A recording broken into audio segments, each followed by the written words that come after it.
मैया को इस तरह से भगवान पुकारने लगे हैं। अंग भगवती गले रुंडमाला शेष नाग लपटायो, बांको तिलक भाल चंद्रमा घर घर अलख जगायो। जैसे ही भगवान शंकर आए तो मैया यशोदा भिक्षा लेकर के आई, कंचन थाल लेकर के आई और कहा कि ये लो जोगी भिक्षा लो और इस भिक्षा को लेकर के अपने आसन पर जाओ, क्योंकि आपको देख करके मेरा बालक डर गया है, घबरा गया है। आपने ये क्या वेश बना रखा है और आपने ये अपने गले में क्या पहन रखा है? सर्पों की माला पहन रखी है। मेरा बालक इन सर्पों से डरता है, घबराता है। भगवान शंकर हंसने लगे और कहने लगे, मैया कैसी भोली भाली बातें कर रही हो? आप कहती हो कि आपका लाला सर्पों से डरता है। ए मैया, मेरे गले में तो केवल 5-6 सर्प ही है, आपका लाला तो शेष नाग पर सोता है। जो 1000 फन वाले शेष नाग हैं उन पर सोता है और आप कहती हो कि आपका लाला सर्पों से डर जाएगा। नहीं नहीं मैया, आप ऐसा न मानो, आपका लाला डरने वालों में से नहीं है। कहा नहीं नहीं, मेरा लाला डर जाएगा। आप तो भिक्षा लो और भिक्षा लेकर के यहाँ से चले जाओ। भगवान शंकर कहते हैं, ना चाहिए तेरी दौलत दुनिया, ना चाहिए तेरी दौलत दुनिया, ना ये कंचन माया हो मैया, ना ये कंचन माया। अपने लाला का दर्शन करा दो मैया, अपने लाला का दर्शन करा दो मैया। मैं दर्शन को आयो हो मैया, मैं दर्शन को आयो मैया। तोरे द्वारे बाला जोगी आयो, बाला जोगी आयो। यशोदा तोरे द्वारे, हे मैया तोरे द्वारे बाला जोगी आयो, बाला जोगी आयो। मैया, तुम्हारी ये दौलत मुझे नहीं चाहिए, ना ये कंचन माया मुझे चाहिए। ए मैया, मैं तो बहुत दूर से चल करके आया हूँ, बस केवल अपने लाला का दर्शन करा दे। ए मैया, मैं तो लाला का दर्शन करने आया हूँ। मैया कहती है, ना, अपने लाला का दर्शन मैं तुम्हें नहीं कराऊंगी। मेरा लाला डर जाएगा तुम्हारे इस वेश को देख करके। मैं अपने लाला का दर्शन नहीं कराऊंगी। ये जोगी मान जा मेरी बात और ये भिक्षा लेकर के यहाँ से चला जा। भगवान शंकर कहने लगे, हम वो जोगी नहीं है जो तुम समझ रही हो। हे मैया, हमें कंचन नहीं चाहिए, हमें सोना नहीं चाहिए, हम तो लाला का दर्शन करने आए हैं। मैया कहती है, चाहे जो हो जाए, मैं अपने लाला का दर्शन नहीं कराने वाली। भगवान शंकर ने कहा, चाहे जो हो जाए, मैं आपके लाला का दर्शन किए बिगर नहीं जाऊंगा। अलख निरंजन कह करके भगवान शंकर ने अपनी त्रिशूल गाड़ दी और वहीं पर आसन लगा दिया। ए भैया, यहीं पर बैठा रहूंगा जब तक अपने लाला का दर्शन न करा दोगी, यहाँ से नहीं जाने वाला हूँ। कहा, अच्छा तुम इतने जिद्दी हो? तुम जिद्दी हो तो कोई बात नहीं, मैं भी कोई कम जिद्दी नहीं हूँ। मैं अपने लाला को अंदर ही रखूंगी, अंदर ही बड़ा करूंगी, बाहर आने ही नहीं दूंगी। कहा, चलो ठीक है, देखते हैं मैया कब तक आप भीतर रखती हो। ऐसा कह करके मैया यशोदा भीतर चली गई। शंकर भगवान अलख निरंजन करते हुए वहीं पर आसन लगा करके जम गए। भगवान शंकर आंख बंद करके भगवान कृष्ण से कहते हैं, अरे भैया, कितनी दूर से चल करके आया हूँ और यहाँ ये मैया ये तो जिद करके बैठ गई है कि लाला का दर्शन नहीं कराऊंगी। अगर लाला आप दर्शन नहीं देंगे तो हमारा काम कैसे चलेगा। इतनी दूर से आए हैं, बिना दर्शन के तो हम जाने वाले नहीं हैं। अब तुम ही कोई उपाय सोचो, तुम ही कोई उपाय करो। भगवान ने कहा ठीक है, मुझे ही कोई उपाय करना पड़ेगा। भगवान जोर जोर से रोने लगे। बालानाम रोदनम बलम, बालकों का तो रुदन ही बल होता है। भगवान जोर से रोए, इतने रोए कि मैया यशोदा ने सारे उपाय कर दिए, लेकिन भगवान चुप ही नहीं हो रहे हैं। एक दासी कहती है कि मैया लगता है आपके लाला को नजर लग गई है, आपके लाला की नजर उतारे। कहा नजर उतारने के जितने टोटके हैं सारे कर लिए, अब तो कोई टोटका बाकी नहीं रहा। कहा मैया ये जो बाहर बाबा जी आए हैं इनसे झाड़ा लगवाएं तो कैसा रहेगा। कहाँ जाओ पूछ करके आओ। तो जाकर के दासी ने पूछा कि आपको कोई तंत्र मंत्र आता है कि नहीं, बालक की नजर उतारनी आती है कि नहीं। भगवान शंकर ने कहा ये अच्छा मौका है। हाँ बहुत अच्छी तरह से आता है, ऐसा झाड़ा लगाएंगे, ऐसा हम मंत्र पढ़ेंगे कि आपका लाला कभी नहीं रोएगा। कहा तो फिर मंत्र पढ़नी चालू कर दो। कहा ऐसे नहीं मंत्र पढ़ते हैं, लाला को यहाँ लेकर के आओ। कहा नहीं लाला तो नहीं आने वाले हैं, आपको यहीं से मंत्र पढ़ना पड़ेगा। कहा नहीं ऐसे मंत्र काम नहीं करता है, यहाँ पास में लेकर के आओ तभी मंत्र काम करेगा।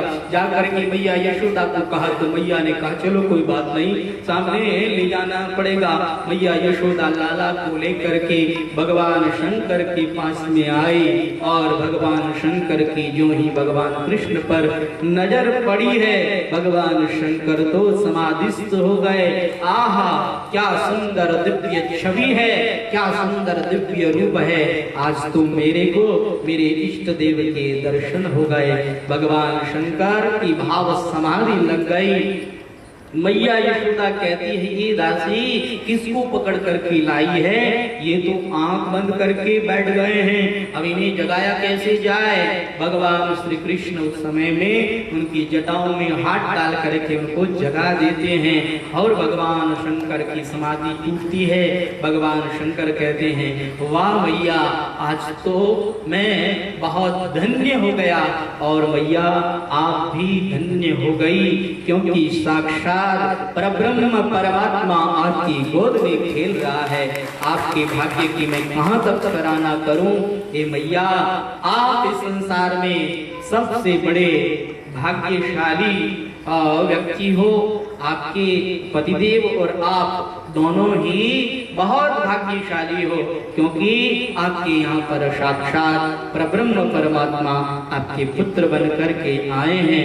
ऐसा कह करके भगवान शंकर प्रसन्न हुए और मैया की और लाला की 5 परिक्रमा करने लगे।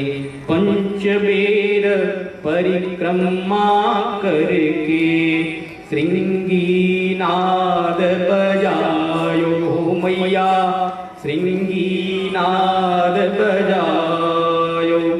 शूर श्याम बलिहारी कन्हैया, सूर श्याम बलिहारी कन्हैया।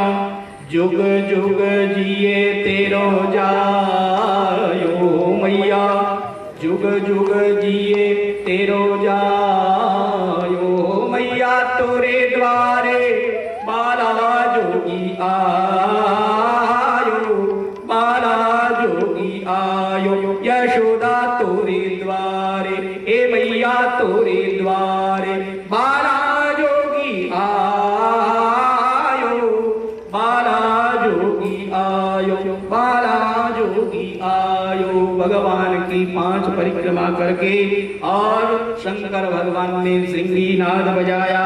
श्री सूरदास जी महाराज कहते हैं कि हम कन्हैया की बलिहारी जाते हैं और आशीर्वाद देते हैं कि ये कन्हैया जुग जुग जिए। शंकर भगवान ने दर्शन किए, शंकर भगवान कैलाश पर्वत पर चले गए। राजा परीक्षित इस बात को सुन करके बड़े प्रसन्न हो गए, बड़े राजी हो गए और राजा परीक्षित श्री सुखदेव भगवान से हाथ जोड़ करके प्रार्थना करते हुए कहने लगे ये न अवतारेण भगवान हरिश्वर करोति कर्णरम्याणि मनोज्ञानी जनः प्रभो। हे भगवान, भगवान ने जो जो लीलाएं करी, आप उन लीलाओं को विस्तार पूर्वक हमें श्रवण कराएं, क्योंकि भगवान की लीला को सुनते सुनते इतना रस आता है, इतना आनंद आता है कि इस दुनिया में कुछ भी वस्तु अच्छी नहीं लगती है। हे प्रभु, भगवान की कथा को सुनने से सबसे पहला फायदा तो यह होता है कि कथा के प्रति जिसकी अरुचि होती है वो अरुचि मिट जाती है। जैसे कई कई लोग कथा में आते हैं रुचि से नहीं, अपनी पत्नी को राजी करने के लिए कथा में आ जाते हैं। पत्नी कहती है इतनी बढ़िया कथा हुआ है, और थे कथा सुनने वास्ते नहीं, चालो नहीं, आज तो थाने कथा सुनने वास्ते चालो पड़ी के आज तुम्हारे काम है, कल मैं जरूर आऊं। अब दूसरा दिन होता है, दूसरे दिन पत्नी कहती है आज तो कोई काम नहीं है, चलो आज चलो। कहा ठीक है तुम जाओ, मैं आता हूँ, और आता नहीं है तो पत्नी कहती है रोज मुझे गोलियां देते हो, नहीं चलते हो, आज तो मैं आपको साथ लेकर के जाऊंगी। तो पत्नी को राजी करने के लिए कथा में आकर के बैठ तो जाते हैं, लेकिन क्या बताएं कथा में मन नहीं लगता है। 10 मिनट बैठते हैं और 10 मिनट के बाद में उनको उठा करके ले जाता है कोई। कौन? कहा वो 10 ग्राम की बीड़ी, सिगरेट, गुटखा, तंबाकू, क्योंकि यहाँ तो ये सब खाने देते नहीं है और उसके बिगड़ रहा जाता नहीं है, तो उठ करके किनारे चला जाता है। 10 मिनट भी नहीं बैठ पाता है। कथा में शुरू में अरुचि होती है, और अरुचि होने के कारण कथा में मन नहीं लगता है। परंतु अगर किसी ने अपने मन को मार करके एक बार भी अगर पूरी कथा को ध्यान पूर्वक सुन लिया, तो ये जो कथा के प्रति अरुचि है, ये अरुचि सदा सदा के लिए मिट जाती है। कथा में रस की प्रवृत्ति हो जाती है, रस शुरू हो जाता है, और ऐसा कथा में रस आने लगता है कि फिर तो कथा सुनने बिगर रह ही नहीं पाते हैं। तो कथा को सुनने से ही कथा के प्रति जो अरुचि होती है वो अरुचि मिट जाती है। और महाराज कथा को सुनने से भक्तिर हरौ तत्पुरुषे च सख्यम, भक्ति उत्पन्न हो जाती है और भगवान के भक्तों के प्रति सख्य भाव उत्पन्न हो जाता है। कहा भगवान के भक्तों के प्रति सख्य भाव उत्पन्न हो जाता है, यह बात क्यों कही? कहा देखो इस संसार के अंदर व्यक्ति हो सकता है कि सबकी बात को टाल देवे, लेकिन अपने मित्र की बात को नहीं टालता है। माँ बाप कहते हैं तो उनकी बात को भी टाल देता है, घरवाली की बात भी टाल देता है, लेकिन मित्र आकर के अगर यह कहे कि देखो मित्र हम तुम्हारा भला चाहते हैं, कभी तुम्हारा अहित नहीं कर सकते हैं, यह बात तो आपको माननी ही पड़ेगी, आपको ये अवगुण तो छोड़ना ही पड़ेगा। तो सब कहते, सबकी बात नहीं मानता, लेकिन मित्र कहते हैं तो मित्र की बात को मान लेता है, मित्र की बात को व्यक्ति ठुकरा नहीं सकता है। तो कहा कि भगवान के भक्तों के प्रति मैत्री हो जाती है, मित्रता का भाव हो जाता है, और जहाँ मित्रता का भाव हो जाता है वहाँ फिर उनकी सारी बात मानने के लिए व्यक्ति बाध्य हो जाता है। संत महापुरुष जो जो बात कहते हैं उन बातों को वो ग्रहण कर लेता है। तो भगवान की कथा सुनने से इतने सारे फायदे होते हैं, इसलिए आपसे मैं यही प्रार्थना करता हूँ, यही विनती करता हूँ, भगवान ने जो जो लीलाएं करी उन लीलाओं को आप हमें सुनाएं। राजा परीक्षित की इस बात को सुन करके सुखदेव भगवान परम प्रसन्न हो जाते हैं और भाव समाधि में श्री सुखदेव भगवान की लीलाओं का वर्णन करना आरंभ करते हैं। कहते हैं देखो परीक्षित, अब हमारे भगवान 108 दिन के हो गए हैं और आज भगवान का जो नक्षत्र है रोहिणी नक्षत्र, वह रोहिणी नक्षत्र आया हुआ है। जिस नक्षत्र में भगवान ने जन्म लिया है तो इस नक्षत्र में उत्सव मनाया जाता है। और इधर मैया यशोदा ने क्या देखा कि भगवान ने बिना किसी सहारे के करवट बदल ली है। आहा, मैया यशोदा तो प्रसन्न हो गई, कहा मेरे लाला ने बिना किसी सहारे के करवट बदल ली है। आहा, आज तो उत्सव मनाया जाएगा। अब नाई को बुला करके कहा, नाई जाओ, जा करके पूरे नगर के अंदर दोहाई लगा दो, सबको कह दो कि आज तो करवट बदलने का उत्सव मनाया जा रहा है। अब तो गोपियां सज धज करके आ गई हैं और आकर के उत्सव में सम्मिलित होकर के उच्च स्वर में मंगल गीत गाने लगी है। परंतु मैया यशोदा ने हमारे कन्हैया को एक छकड़े के नीचे झूला बांध करके उसके अंदर सुला दिया, किनारे एकांत में सुला दिया। क्यों? क्योंकि ये गोपियां आती है और आकर के कन्हैया को तंग करती है, इसलिए उन्होंने एकांत में कन्हैया को सुला दिया है। लेकिन हमारे कन्हैया का एकांत में कहाँ मन लगने वाला।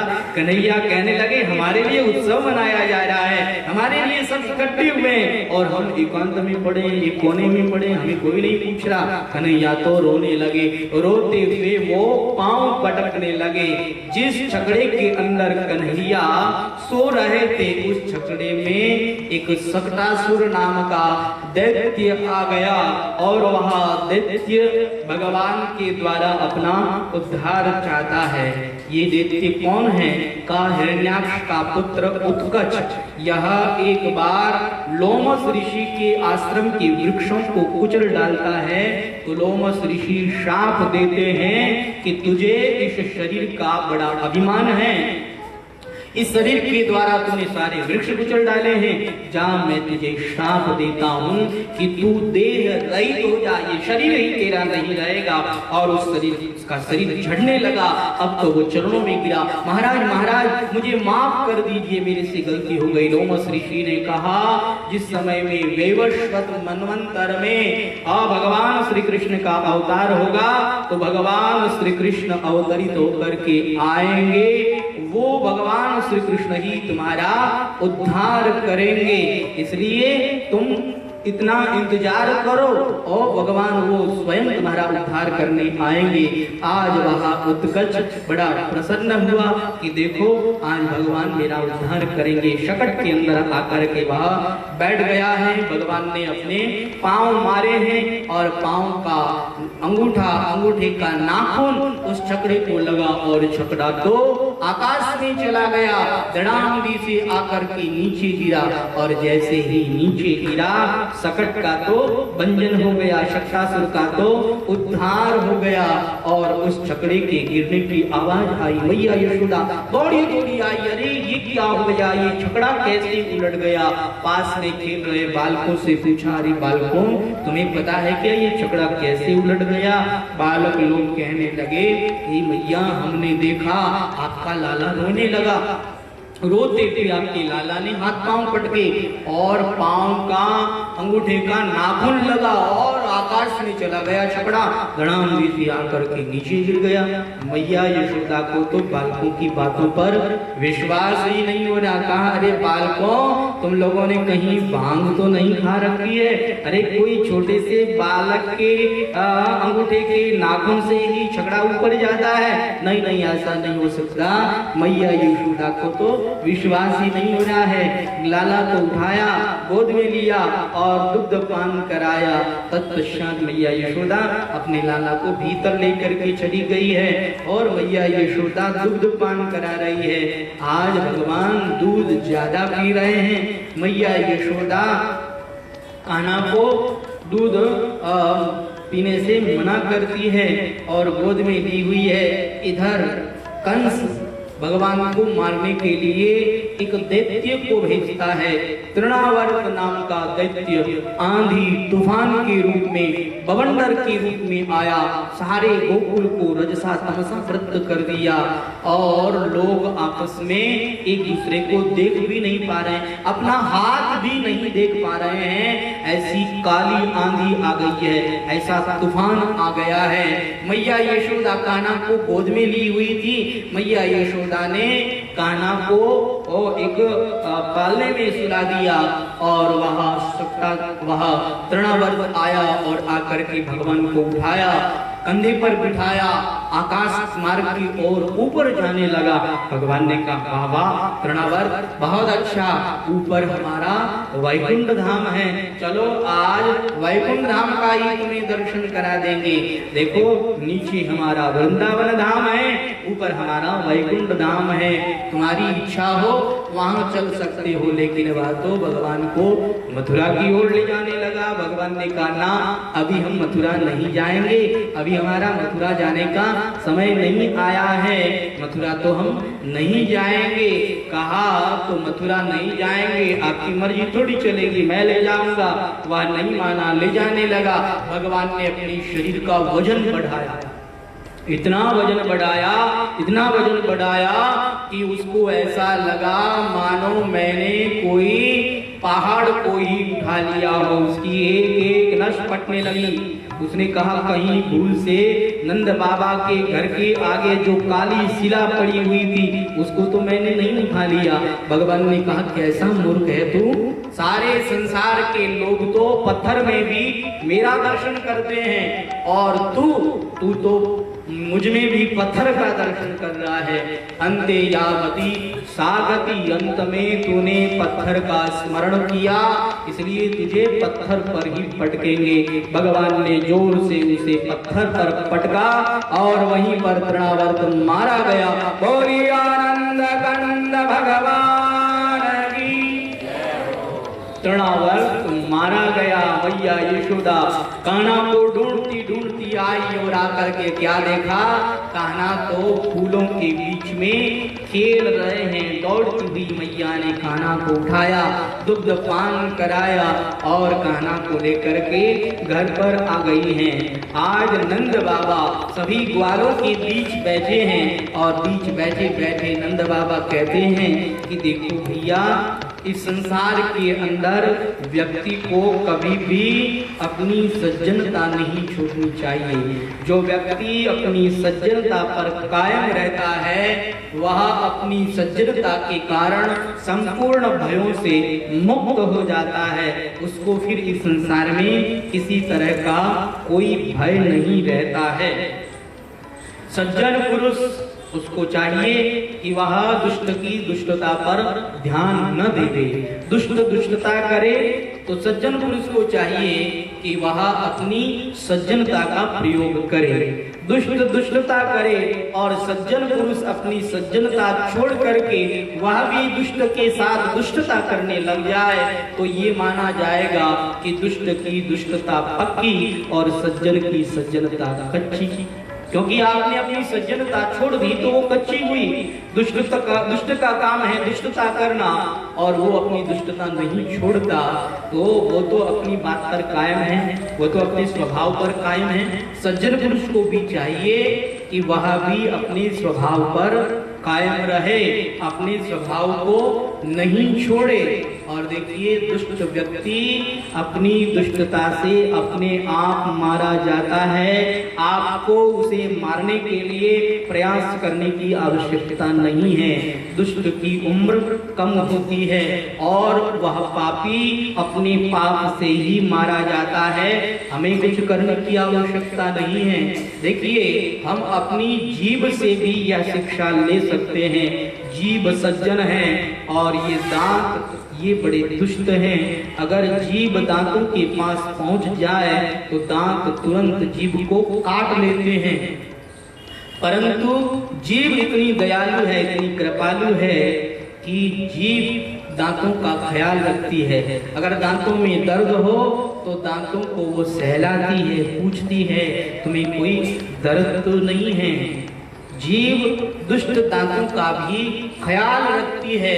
अब ऐसी बात नहीं है कि दांतों में ज्यादा ताकत हो और जीभ में कम ताकत हो।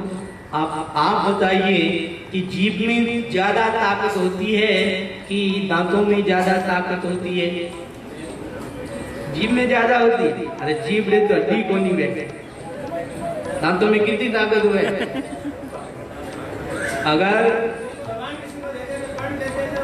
अगर जीभ की शक्ति का प्रदर्शन देखना हो तो क्या करें? बीच बाजार में जाएं, जाकर के किसी को गाली दे, सारे के सारे 32 के 32 बाहर आ जाएंगे। जीभ अपनी शक्ति का प्रयोग नहीं करती है।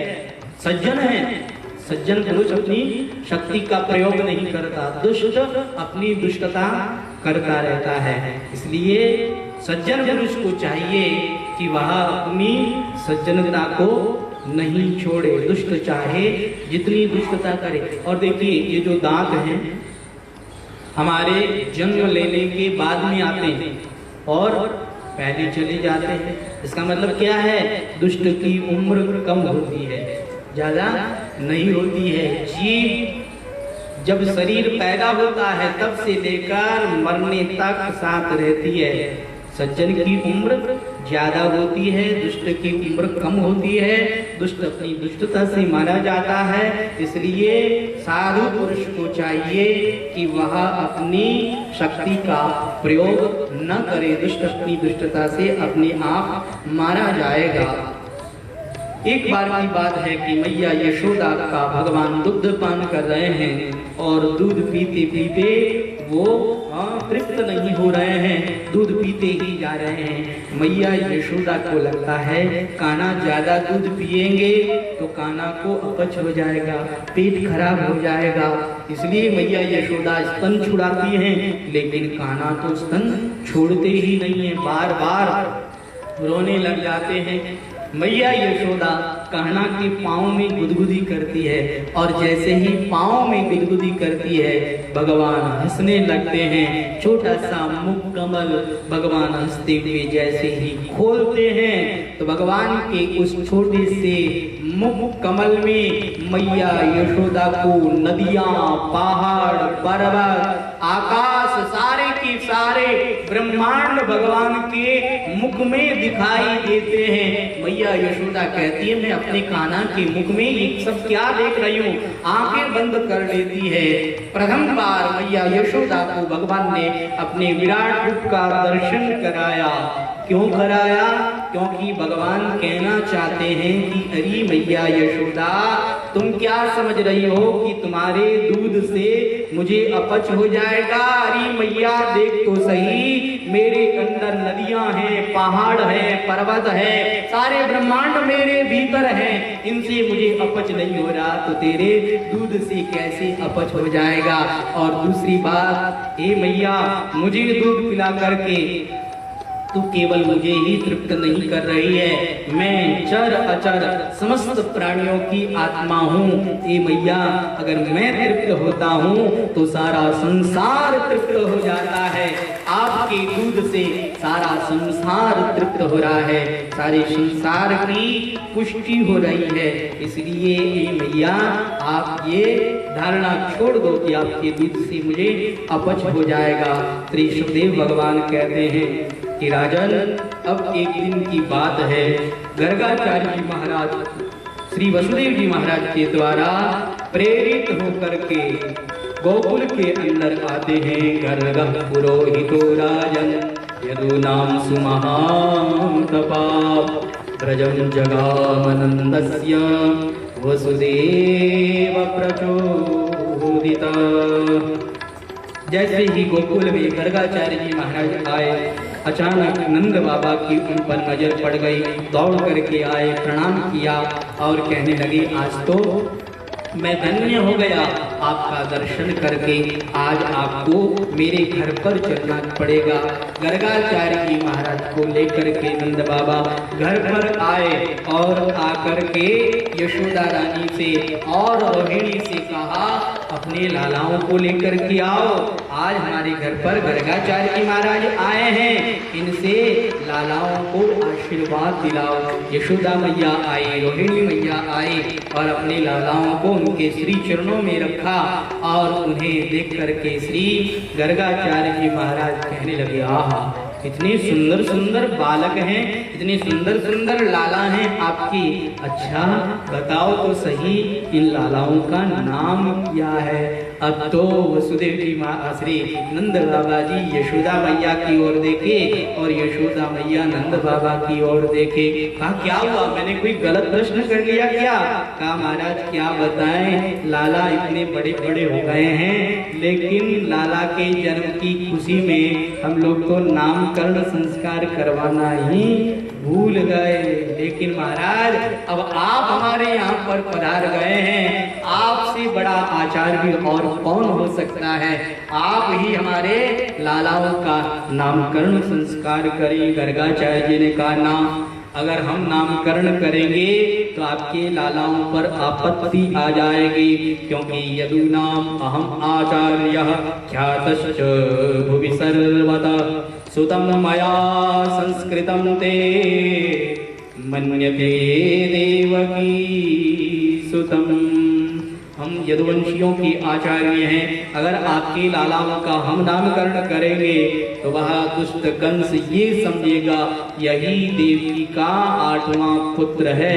आपके लालाओं पर बहुत बड़ा संकट आ जाएगा, आपत्ति आ जाएगी, विपत्ति आ जाएगी, इसलिए मेरे द्वारा आप नामकरण संस्कार न करवाएं। नंद बाबा ने कहा किसी को हम पता ही नहीं लगने देंगे, ऐसी जगह पर नामकरण कराएंगे कि आपके और हमारे अलावा और किसी को भी पता नहीं लगेगा।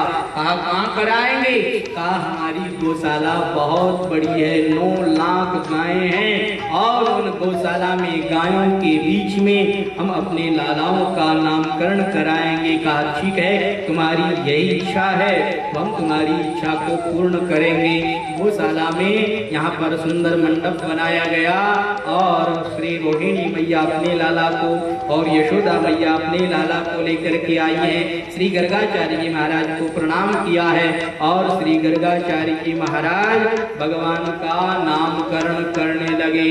कहा अयम हि रोहिणी पुत्रो रमयन् सुहृदो गुणैः आज्ञास्यते राम इति बलादित्यात् बलं विदो। ये रोहिणी का पुत्र, इसलिए इसका नाम रोहिणेय होगा और यह बल में अधिक और सबको प्रसन्न करने वाला होगा, इसलिए इसका नाम बलराम होगा। और यह अपनी लीला से सबको अपनी ओर आकृष्ट करने वाला, जब यदुवंशियों का आपस में लड़ाई झगड़ा हो जाएगा तो उनका आपस में यह प्रेम कराने वाला होगा, इसलिए इसका एक नाम शंकरषण भी होगा। अब भगवान श्री कृष्ण की ओर देखा, मैया यशोदा की गोद में सो रहे हैं, उन्हें देखा। उन्हें देखते ही गर्गाचार्य जी महाराज तो अपने आप को ही भूल गए। खोजा सकल जहां में पाया पता तेरा नहीं, हे प्रभु आपको सकल जहां में खोजा, कहीं पर भी तुम्हारा पता नहीं पाया, लेकिन हे प्रभु जब पता तेरा लगा तो अब पता मेरा नहीं। आपका पता लग गया तो अब मेरा ही पता नहीं, मैं अपनी सत्ता को भूल गया हूँ, अपने आप को ही भूल गया हूँ। भगवान को देखते हैं और देखते ही देखते एक हो जाते हैं। हे प्रभु तुम मुझे देखो, मैं तुम्हें देखूं, देखते ही देखते दोनों एक हो जाएं। कई देर तक देखते ही रहे, देखते ही रहे। यशोदा रानी रोहिणी को इशारा करती है, क्या बात है, ये ऐसे कैसे देख रहे हैं लाला को? कहा ये बहुत बड़े ज्योतिषी हैं, ये हमारे लाला का भविष्य देख रहे हैं। अब श्री गर्गाचार्य जी महाराज कहते हैं, बहुनी सन्ति नामानि रूपाणि च सुदस्यते गुणकर्मानुरूपाणि तान्यहं वेदनो जना। आपके लाला के तो बहुत नाम हैं, विष्णु सहस्त्र नाम, गोपाल सहस्त्र नाम, हजारों नाम हैं। आपको हम कौन सा नाम बताएं? हर युग में जन्म लेते हैं, हर युग में इनका अलग अलग वर्ण होता है। देखो इस युग में इनका कृष्ण वर्ण है, इसलिए इनका नाम हम कृष्ण रख देते हैं। मैया यशोदा बड़ी प्रसन्न हुई है। श्री गर्गाचार्य महाराज ने भगवान का नामकरण किया है। आज भगवान का मन भी प्रसन्न हो गया है। क्यों?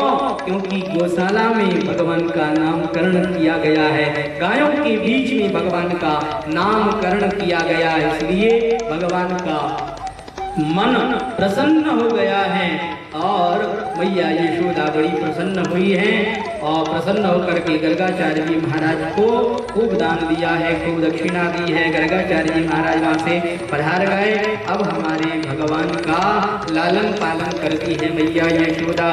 धीरे धीरे भगवान घुटनों के बल पर चलने लगे हैं और मैया यशोदा एवं आरोहिणी मैया भगवान कृष्ण एवं बलराम जी को पुकारती हैं, परंतु किस नाम से पुकारती हैं? जो नाम पंडित जी ने दिया, गर्गाचार्य जी ने दिया, उस नाम से पुकारती है। कहा नहीं, पंडित जी तो अपने हिसाब से नामकरण करते हैं, लेकिन मैया भी अपने हिसाब से अपने लालाओं का नामकरण भी करती है। मैया कन्हैया को कनुआ कहती है और बलराम जी को बलुआ कहती है। कनुआ बलुआ कह करके पुकारती हैं और भगवान श्री कृष्ण धीरे धीरे चलना सीखते हैं। जैसे ही भगवान चलना सीख गए, अब तो भगवान बाहर भी जाने लगे और बाहर भगवान जब जाने लगे तो वह गोपियां, वह सखियां भगवान को पुकारने लगी, कहने लगी कि भगवान आप मेरे घर पर पधारे, आज आप मुझे पवित्र करें, मेरे घर को पवित्र करें। वह सभी गोपियां भाव से प्रेम से कन्हैया को पुकारती है।